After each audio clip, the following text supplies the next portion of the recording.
Welcome, Bobby. This is going to be an adventure, very exciting. We're going to be learning about a lot of things for international commerce. We're going to be learning how to profile our clients. Today we're going to be talking about the trading process, what to do, ever since getting an order from a client and sending it to China, which is going to be our office. Today we have our colleague and an excellent and very knowledgeable sourcing expert, Derek Chen, which is going to be introducing us a case study for a client buying speakers. And we're going to be talking about that. Also, we're going to be telling you the type of clients that we will encounter, how to analyze them, how to make a profile so it can be easier for everybody and offer a better service to them. So, Derek? Hi everyone, my name is Derek and I'm a colleague from Walter. I'm very honored and very happy to work with China. I am here to introduce a case study of how the international business grows in China and without overseas. Look, for example, there's one buyer called Walter, and he asked him, China Global, to sell him the speakers. So, how are we going to do with this? Also, we need to work with the forwarder, for example, here called Nikki. So, Walter wants to buy 500 sets of Bluetooth speakers from China. Then, how do we, Global China, help them to finish this case? In the following PPT, Walter, we're going to introduce you how to analyze Walter, which categories he belongs to. And then I will give the floor to Walter. And the whole process will start from the client.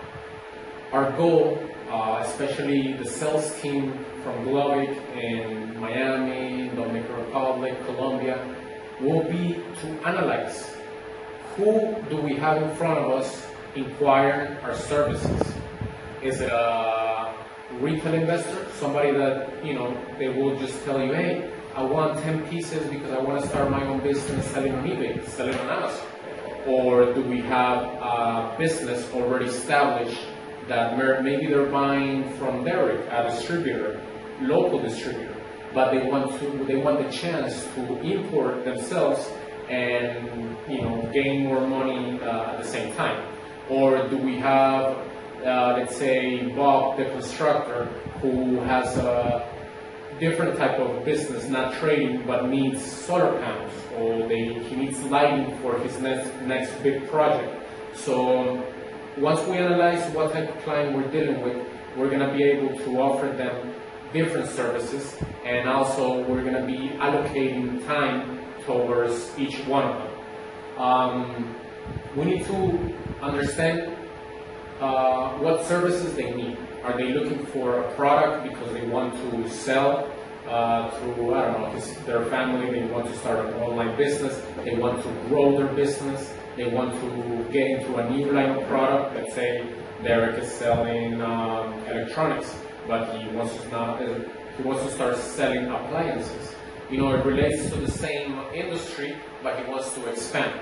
So that's the type of customer. Or like we were talking about Bob, he wants supplies for his next big project, construction project. Or maybe we have factories that are constantly requiring raw material.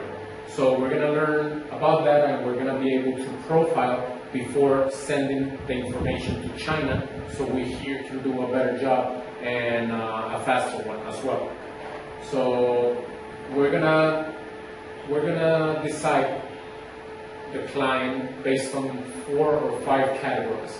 The new startup is people that they have money, they have an idea, they really want to go into business, but they have never done it themselves. So we're talking about e-commerce, new startups. We're talking about people maybe that they want to start their own brick and mortar business and import themselves. We're talking about maybe a client helping his family or a friend of his import but he's acting as a middleman now, which is going to be the second category. When we're dealing with middlemen, we're dealing with three types. One, I would consider a middleman the one that says, okay, Derek, he's a friend of mine, and he has an idea, but I know Glovic, which is a company that can bring him products from China.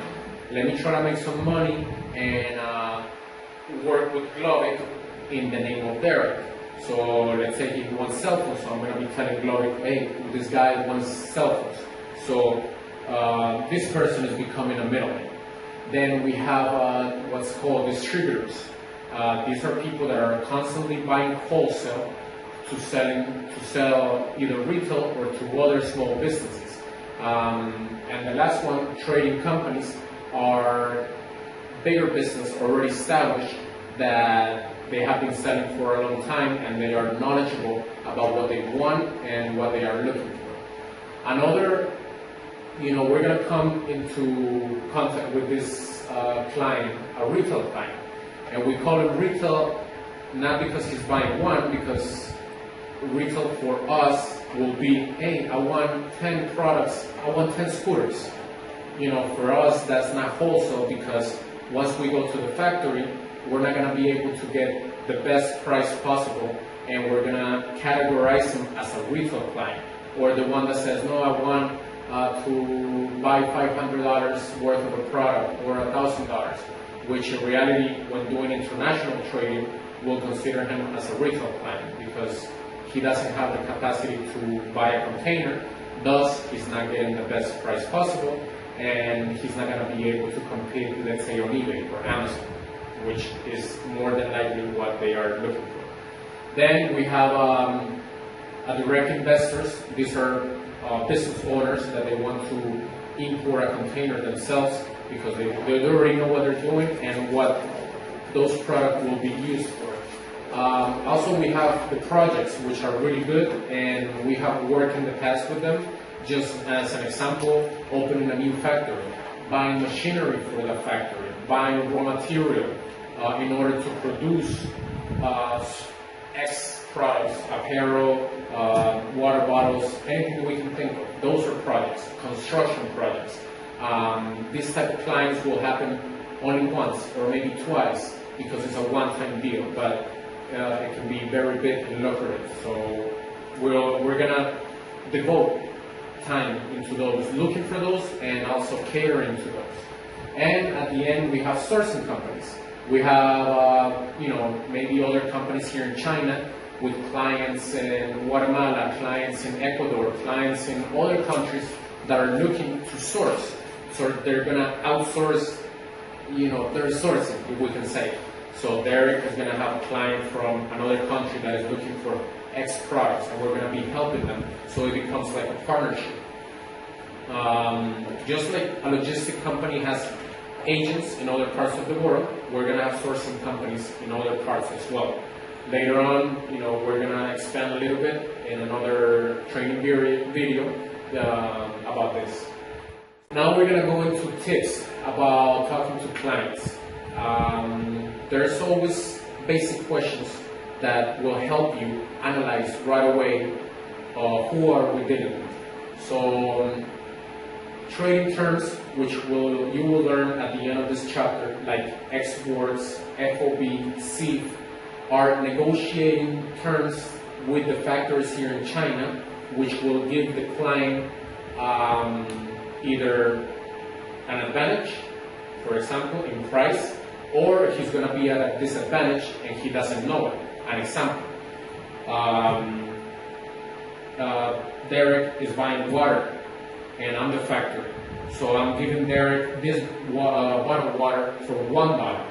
But then another Joe is buying the same bottle of water from Colombia, and I'm giving him this same bottle of water for $1, for 90 cents. But the thing is that I'm negotiating with Derek in X words terms, meaning that Derek is responsible for taking this water bottle from me and taking it to the port. That's it. That's as a factory, that's my responsibility. So I'm giving him the water bottle cheaper. So comes Joe from Colombia and say, hey, why are you giving me the same bottle of water for $1.20?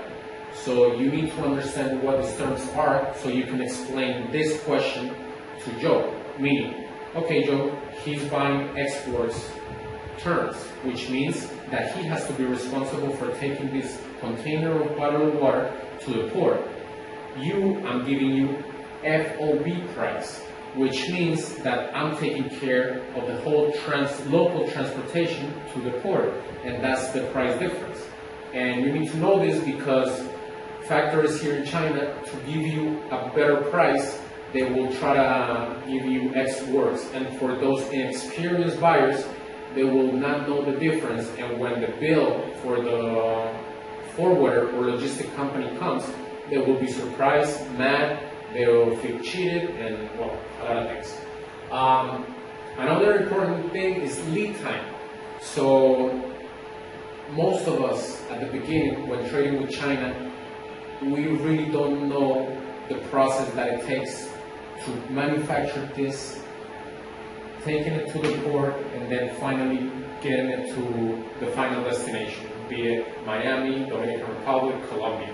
So it's really important that we never promise what is not going to happen. And what I mean by that is that, let's say you have a customer that tells you, okay, I want X products, but I need it in 15 days. Okay, if you're getting a large quantity of products, let's say 1,000, 5,000 units, more than likely they will need to be produced because factories do not hold stock. So that means that production will take 15 to 20 days. Starting from this scenario, you will not be able to fulfill the client needs. So you need to know the lead time. What does it mean? So you can tell the client and we never have a bad experience. So after production, we have what is called a shipping time, which you will later learn type of shipping, air, sea, courier, which one and in which case we need to apply those. So in the example of the client wanting a product in 15 days, maybe if he was buying 100 units and we can buy it from a trading company, not a factory, and then we ship it by courier, express courier, DHL, FedEx, he's going to have a chance, but it's going to be really tight, and you need to be able to explain why he's going to be paying more, why, if he knows that he's going to pay more, then that's fine, because he knows what he's doing. But if he comes back and tells you, oh, why I'm paying $500 more, then you need to be able to explain the reasons. You need to be able to ask them, what is your target price? And by that question, you will kind of know if he's a new startup, if he's actually been dealing with the product, buying from a local distributor, so he knows he's getting this bottle of water home for $1.40, so in order for him to make more money, he's going to need this bottle of water for $1.20. With this price, a target price, in mind, we're going to be able to work here in China with different sources matching the client needs. If he doesn't give you a target price, either because he doesn't know it, because it's his first time, because any reasons, you will need to ask them, what is your budget? Based on that other question, we will finally make a profile of this customer, if it's a new startup, if it's somebody just maybe buying a low quantity because he wants to test the market, or if he's an experienced trader or a big company. One of the most important aspects in knowing the type of client we're dealing with is going to be asking them for a specific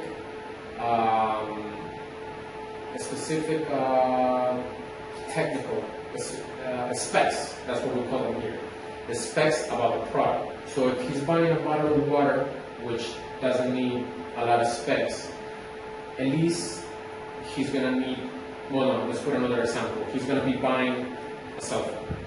So a cell phone, you need a brand, you need memory, you need is Android, iOS, you need the screen, the size. So all those are called specs. And if the client is able to answer, everything or almost everything, you will automatically know that you're dealing with an experienced trader or a business, and that's where you start categorizing. But if you give, if a client doesn't know the specs, they just show you a picture, they just show you, or they just tell you a link of the product they want, then you kind of have to realize and know that you're dealing with a new startup or a small business. So always ask them. Why? Because the factory here in China will ask us, and they categorize us as well. So they're looking into, okay, who are this company that is trying to buy these products from us? And the same way that we give our clients a type of service, the factory will give Globic the same. So if they see that we're just not in the business or we have no idea, then they start giving us less attention. And we don't need that because we need fast. Okay, so now we're going to jump a little bit more into the type of profiles that we were talking about at the beginning. So the first one is the small business owner. So this client will usually be either selling to his family or starting his own e-commerce, or maybe has a little shop somewhere and he wants to, grow bigger. He more than likely will not be able to tell you about specific prices or like trading terms in China because he has never done an import before. So he will always, more than likely, will show you a picture, will show you an idea of what he wants or what he's looking for, or he will just tell you, hey, what is it to do? Just give me a product. What should I do? I have $10,000 and I want to invest. So what should I do? And he's looking for several products and not big quantities. So this is a guy that, like I told you, has a little shop, so he wants, like little items of different categories for him to, like just trade. They tend to be buyers themselves, meaning they're either buying to sell to on Christmas or seasons or for the family or to start this e-commerce project, and they don't want to buy from a distributor, which they have been doing because they want to make more money. Or these are people that they've never done business trading or with China and they have the idea of going on business themselves. Another profile will be the startup. This is a thin line between the small business and a startup, because maybe a small business have been trading for a while, but they don't have no experience at all importing. So, or at least from China. Maybe the small business have been importing clothes from the United States, or they have been locally trading. But the startups, these are people that they have no experience at all, either trading or either importing, mucho menos. So hopefully, more than likely, they will be open and honest, and these are the type of people that will go help us. I want to go into business, I have the savings, I have an idea, I want to do this, I want to do that. Pretty much, this will be people that we need to first coach them, we will need to teach them the process, kind of like we don't want to just sell them something and then have them spend their savings and be 6 months with a whole bunch of products that they cannot get rid of. They will have no clue whatsoever about specs, target prices. You will know automatically because more than likely you ask them questions they will not be able to answer, so you just ask them straight up. Also, this is your first time doing business, or this is your first time importing. Always ask the same questions, because psychologically we're going to be profiling them, and we're the ones that know this information, and we're supposed to use it in our favor, but at the same time to help them out later on. So they will. Oh, so the startup. Okay, they will be always careful. So the new startup, they're the ones that are going to be taking a lot of time from you if you don't know how to manage it, because you will quote them, They will show you fear. Yeah, I want to do it now, but this, but that. Maybe you're not going to hear from them in 1 month, 2 months. So we will talk about how to allocate time later on to each one of these profiles. And now we have the experienced trader. More than likely, they will always be straight up and to the point of what they need or what they want. They will be able to tell you sizes. They will be able to tell you specific specs about their product. They're probably already trading from China or importing from China. So in this case, we always have to give them precise quotes and precise information because they will know what they're doing. They will always push for fast service, meaning like they want to start production really fast. And then we have the business projects, like I told you, the example of the factory. This will be one-time deal, maybe two-times deal, but these people will usually present a project, and we will have to analyze what they are lacking or how can we make their business better. So if it's a company that's already established and they want to maybe bring raw material because they want to make their products cheaper, we will help them. Or how about, okay, the water bottle machine, you don't have it, or you don't have the label machine. Okay, we offer them what will make their business grow. So here will be time allocation, and this is really important.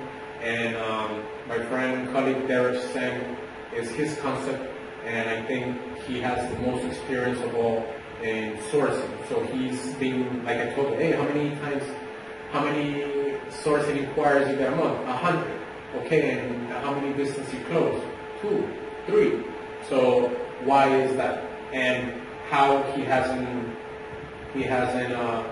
been frustrated, or he hasn't just quit and the business. So his key and his secret is in time allocation. So he will treat different categories of clients the same, but he will allocate time accordingly. So for the new startups and the retail, he says he will put 20% of the time. What's 20% mean? Okay, for example, Nikki, she wants to buy toys for Christmas. Okay, so Nikki wants to buy toys for Christmas. She doesn't know what toys, so we categorize her as a startup. Okay, Nikki, I'm gonna take 2 hours, 1 hour, 2 hours searching for really nice products that could meet her criteria. What's her criteria? Price, it's a new product, whatever. So you will send her the quote, you will send her, Nikki, look, I found this. And then you will wait for her response. That's the time you allocated to her. For the small business, it means trading companies or already bigger business distributing, we will allocate 30%.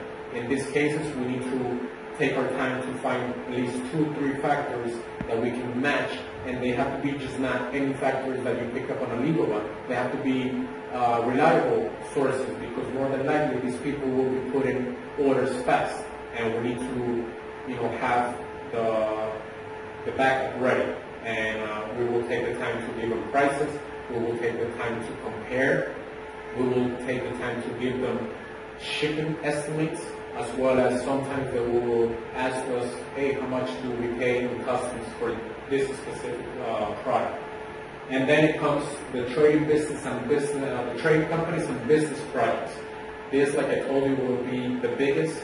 They will require the most energy, but they will be the more fruitful, because these usually are projects in the $500,000, $1 million, and up. So this should be taken as an estimate, and as we gain more experience dealing with different type of clients, you will realize, okay, maybe this is a new startup, but this is the guy that has $200,000. He inherited that money. He doesn't know what to do with it. Let me just help him. Let me coach him. But then you realize that another one comes in the same situation. He just wants to buy $1,000. They're both startups, but you have to analyze and take into account another aspect that you will learn later.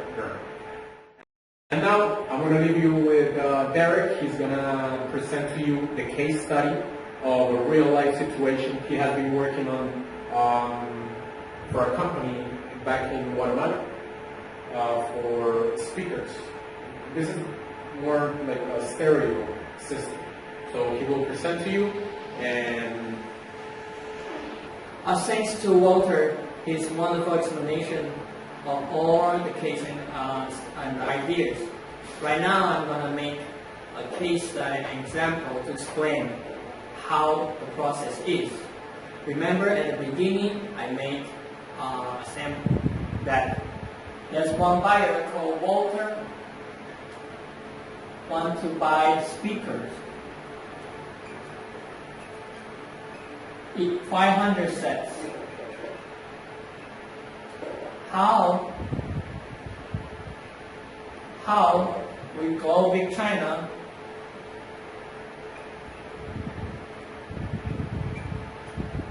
help Walter to finish this business and help him to get the money.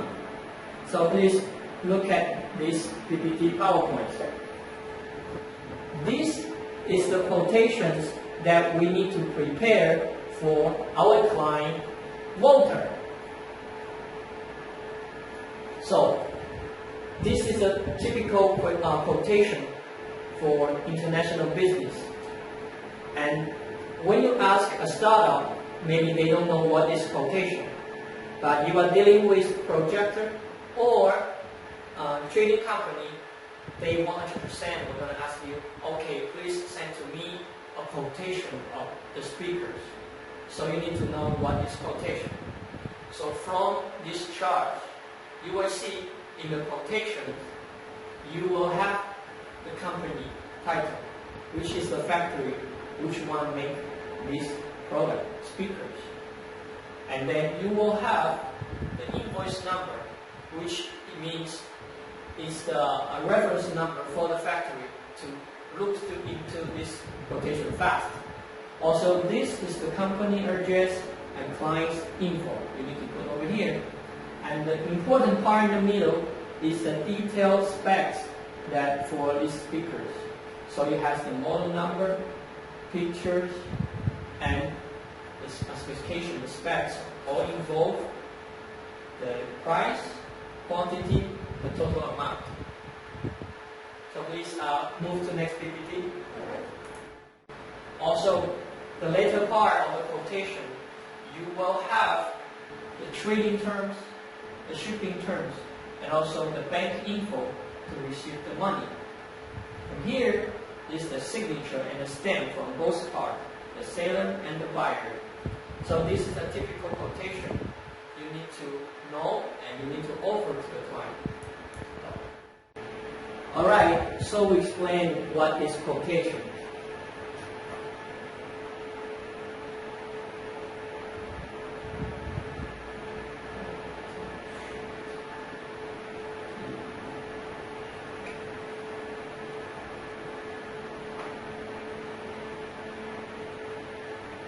Of course, so we need to send to Walter global quotation. But where we have this quotation, I mean the basic information about the product, the price, the specs, and shipping terms, then we need to ask from the world's manufacturer center, China. So they have manufacturers, or some trading companies, or some others, some vendors. So they gonna offer us quotation. So it's called the supplier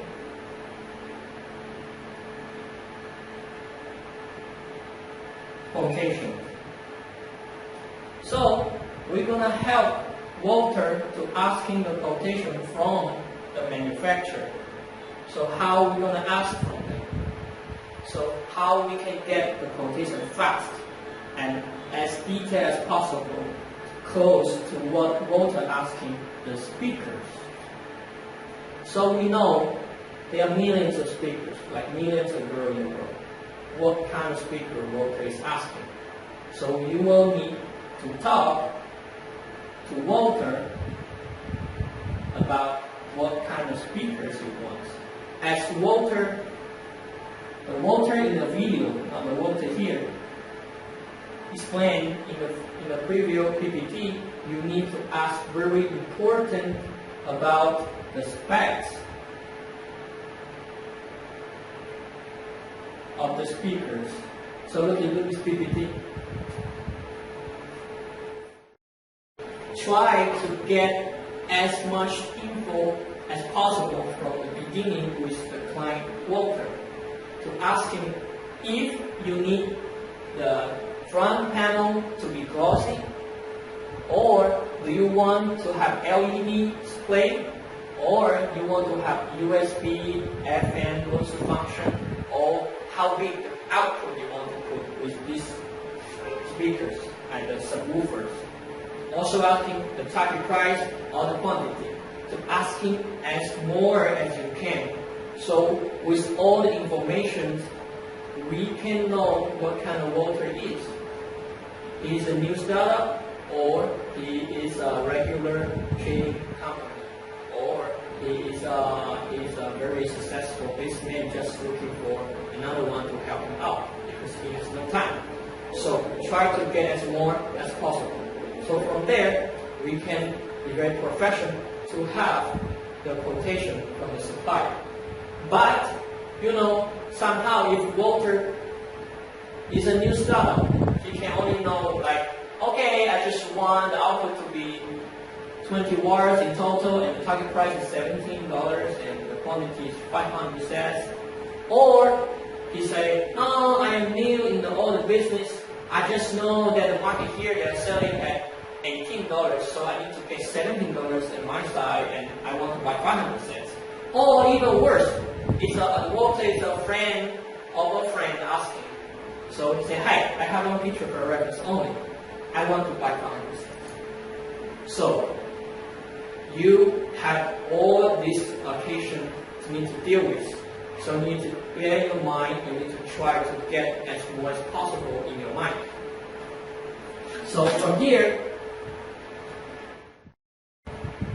from the specs we have from Walter, if he can tell you 3 key points like the specs, the blue function, the quantities, the key points, the target price, and also the lead time or the quantities, so maybe they are trading company. If he only can give you like the quantity and the price, so maybe they are startup.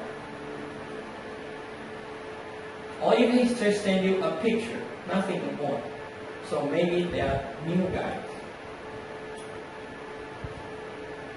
So from here, as we explained before, so you need to focus your time differently. Maybe you put 50% of the time and nice service to this one, and 30% to this one, humble service to this one, and 20% time here, friendly service to this one. Because when you're chasing a girl, you must chasing the one you are personal and hiring together.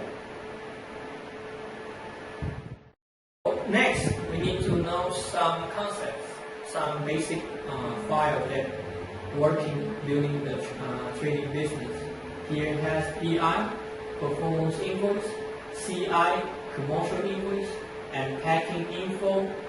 In the packing info, you can see the product size, the inner carton size, domestic carton size, the gross weight and new weight, which you can use for the shipping purpose. And also you can see PL is packages. Sample PI is sample performer invoice. And also, all the sample need to be paid. So we need to collect the sample fee from our client. This is just need to know when you're dealing with the client to see if they are serious. If the client don't want to pay the sample fee, so you maybe just can leave him away because they just want a sample. Okay, next PPT. Here is an exactly sample of what is sample PI. Here will be performer invoice. Why they call it performer? Because all those transactions are not happening exactly. We are just putting them on the paper. They don't make the sample yet. The sample hasn't sent to the client. We just make this PI to make sure how much and the specs. So that's why we call it pro forma invoice. It's a transaction that's not happening, just for reference. Here is commercial invoice. It's different than the pro forma invoice. Because commercial, it means it's a transaction. It has been done or doing. So all those are happening. And also the quantity will be different. It's 1,000 units. So it's a transaction that has been done or is doing them. From here, we call it packing list. We want to know the packing info from the packing list so we can calculate how much we need to pay during the shipment. From here, look, the speakers, the model number for PJ is exactly what Walter asking. He asking 500 sets. Okay, then we can know from here the total CBM, the cubic meters of these 500 sets is 25 cubic meters. So can you imagine which is the way to send the cargo in a cheap way? So it's sea container because 25 cubic meters is a huge space. And also you can see the gross weight that is 2,500 kilograms. So also it's very heavy.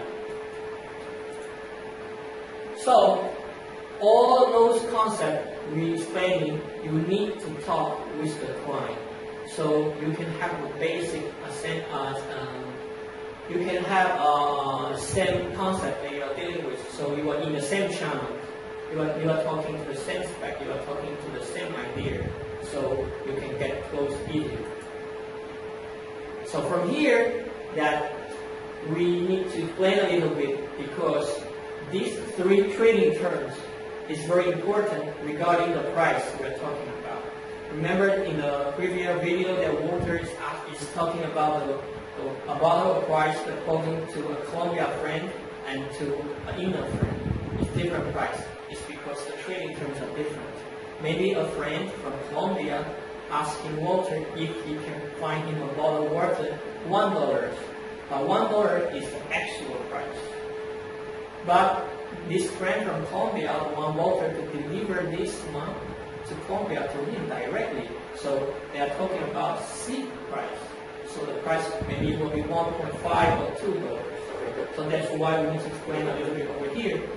X words, it means the manufacturer or the supplier, they will give you the cargo in their factory.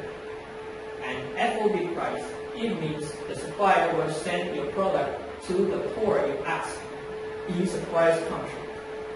C terms, it means the supplier will deliver the product to the client's country. So let's look at this whiteboard.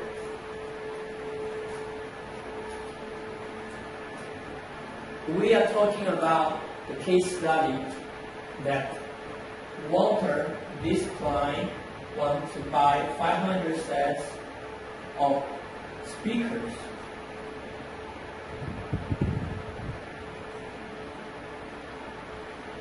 And we just found speakers. The model name is PJ. 500 sets. We say that these 500 sets of PJ model, it take 25 cubic meters and 2,500 kilograms. So which way you're gonna use? This is sea shipment, this is air shipment.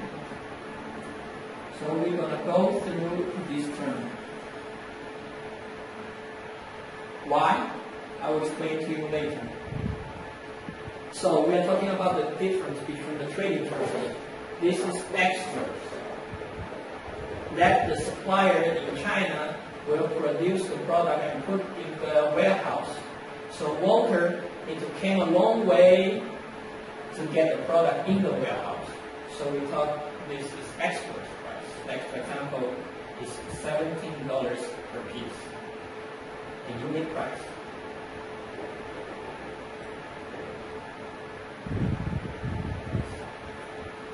So, but the Walter want to deliver the cargo in port of Shenzhen. So this is our FOB price.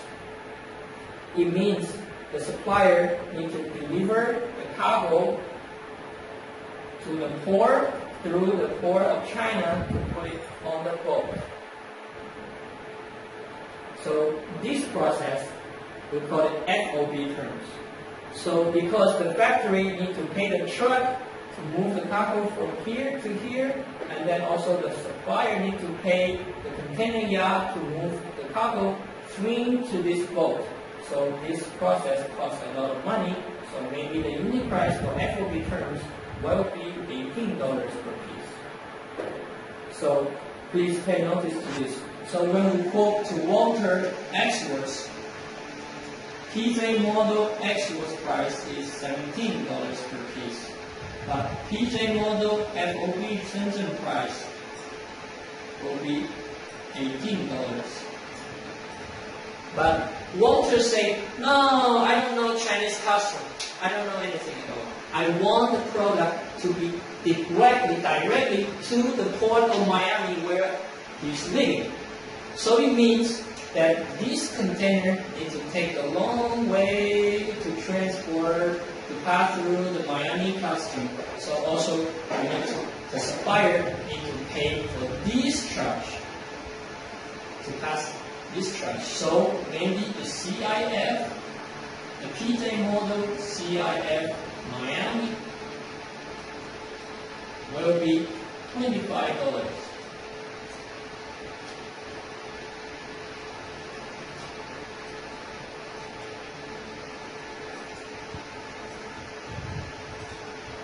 So that's why the same PJ model will have 3 different prices. And you are not wondering why the people will say, oh Walter, you are giving me a very high price. Why the people can give me $17, but why you quoting me $25? But maybe they are talking about different stuff. So that's related to the trading terms. Ready? Okay, so let's continue. So after our hard work that this client Walter has agreed on the FOB price, $18 to make this deal with us. But Walter wants to understand what kind of shipment he can use. So from here, we will introduce the term FOB and FCA. FOB actually is the same as FCA, but FOB is using for sea shipment. FCA is using for air shipment. Most of the business, most of the cargo was sent by sea because container is big and the freight is very cheap. So, okay, we need to talk about the type of the forwarders. They are number one level, they are multinational company. They have their own fleet, their own transportation vehicle, like TNT, DHL, FedEx. And the second level is like a global business company, but they don't have their own fleet and vehicle. They rent the space from the number one level, like GS, Global, Venavico, AMB Cargo. And next, the number 3 levels, they rent the space from the number 2 level. So basically, they will have 3 levels of forwarder that you need to deal with. So, how to choose the numbers of the level? Because look, from the cost, from the time, and from the security, you can see the difference. The number 1 level, you need to pay a lot of money, but they ship your cargo very fast, and they secure your cargo. The number level 2, you pay a medium price, and you ship in a medium fast. Also, your cargo also secure, but not so 100% sure because due to the process, maybe they lost something. From the number 3 levels, you pay less, you're getting a very cheap price, but they are sending your cargo very slow, and they are not guaranteed 100% sure of the security of your cargo. For example, if you choose TNT, then maybe they send your cargo in 2 or 3 days. But you choose AMB cargo, maybe they send your cargo in 5 days. You choose from other levels, not from 1 or 2, then they maybe 7 days.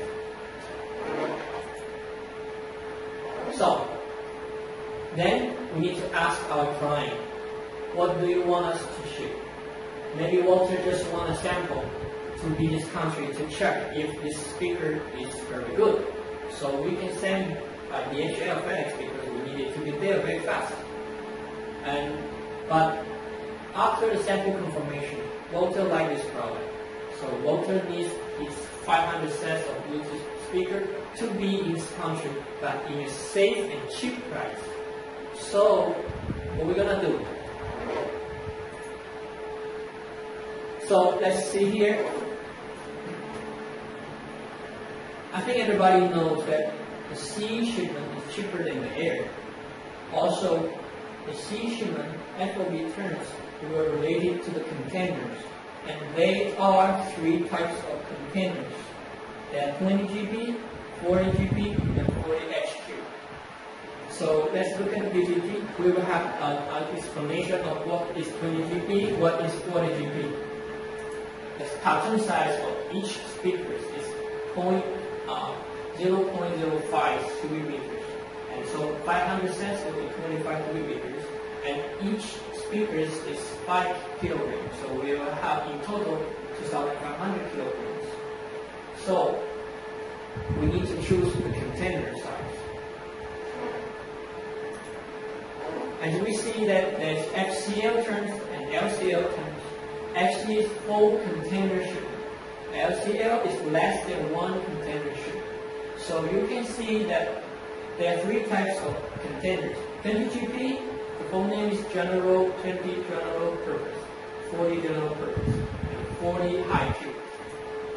Look, this is 20 GP, this is 40 GP, twice as bigger as this one. What is the difference between each type of containers?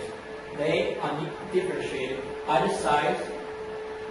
So the size will decide the cubic meters and also the maximum gross weight they can contain. So 20 GB they can contain 26 cubic meters. So this one is a perfect match with Walter's cargo compartment. So then we are gonna working with number 2 level because Walter asked to be cheap, so we cannot apply the number 1 level because they're charging higher fee. So we are just gonna ask him 120 VP from the number 2 level for Walter. So we're asking the info that 20 GP MCL to USA is estimated like $2,000. So the whole price that Walter need to pay to us is 500 sets times $17 we agreed, and also he himself needs to pay extra $2,000 for the shipment. So there's another way, it's air cargo. So there's a way to calculate the air cargo.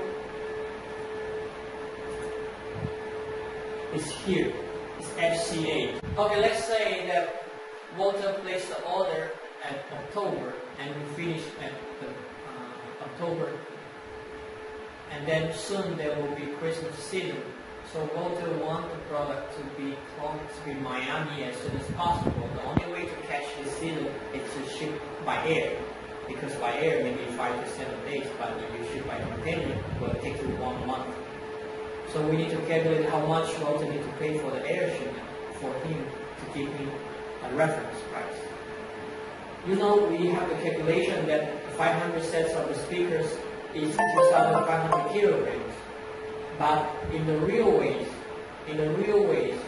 Walter won't gonna send all the speakers because it's too heavy, it's impossible. So Walter wants to send 100 sets only.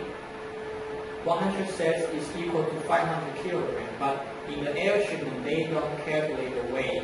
They calculate the volume weight. So this is the way to calculate the volume weight.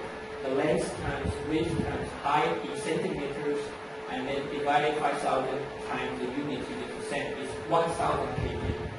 So the air shipment, the air company gonna charge you 1,000 kilogram, not 500 kilogram.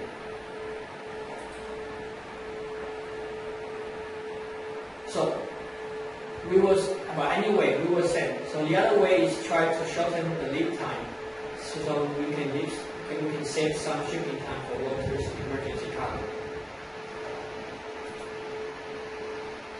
So we are more close to have an entire idea how is the process of the trading is. From Walter sending a picture to China Global or China sales agent, he wants to buy the speakers. So we start to looking for the supplier in B2B platform like Alibaba, global source made in China, or searching engine, and then we located the supplier in China. We go to talk to them to find the product, to analyze how much is the cost and how is the shipping can go. So congratulations. Until now, if you watch over all this video that Walter and I made, I think at least you will have a concept and have an idea how we can deal with the clients who want to do big business in China. Then I will leave the floor to Walter. Walter will give you a very general conclusion of what today we are talking. Okay guys, thank you very much for watching the whole video. I know it's a lot of information, and trust me, the only way we're going to be able to grasp everything is when we start making videos. So right now, with everything that we have, with the Global Center program, with the office here in China, office in Colombia, office in Miami, I mean, all we got to do is just go out there and fish and remember the most important concepts. Get to know your client. Always try to look for the good clients, for those that are going to bring business to us, and we're actually going to be able to make them happy as well. Also, just key points that they're always going to ask you. Okay, how much does the product put here in Colombia, put in Miami, put in the Dominican Republic? How much it costs? And that simple question involves the whole process that we went through. So we got to be really careful who we're going to cater all this time to give that simple information for them, because they think like, hey, why can you know how much is the product put here in Miami? It all depends, you learn on quantity, it all depends on the target price they're looking for, it all depends on the type of shipping. So maybe you will think, hey, all I need to do is go out there and sell. But if you don't learn this information, once they ask you that simple questions, you're going to be like, I have no clue. And then we're going to look like experienced people to the clients. So right now in China, we're going to be helping you with the logistic part. We're going to be helping you with quotes for shipping. But you need to understand this, because you got to be ready when they ask you something like that. You got to be able to tell them, listen, I want to help you, but you need to help me. What are your quantity? What are your budget? What, you want shipping, you want air, or you want sea, it takes 1 month, it takes 7 days. Okay? So thank you very much, and I hope you enjoyed this. We need to make sales.